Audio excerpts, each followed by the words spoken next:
5 taon. 5 taon kong kinamuhian ang nanay ko. Akala ko, pinabayaan niyang mamatay ang tatay ko dahil sa pera. Araw ng oath-taking ko bilang abogado. Dapat masaya ako. Pero sa puso ko, galit pa rin ako sa kanya. 5 taon na ang nakalipas nang mamatay si tatay sa cancer.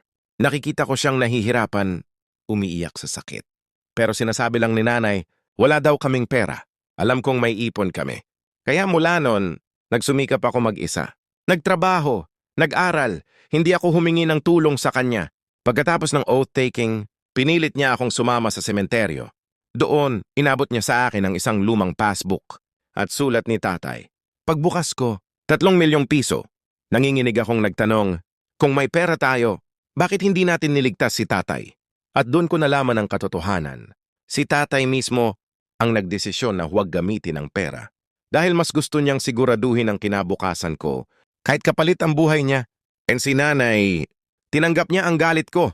Tinanggap niyang magmukhang kontrabida para lang tuparin ang huling hiling ni tatay. Doon ako tuluyang bumagsak. Hindi sa lupa, kundi sa bigat ng pagsisisi. Minsan, ang mga taong akala nating walang puso, sila pala ang may pinakamalalim na pagmamahal.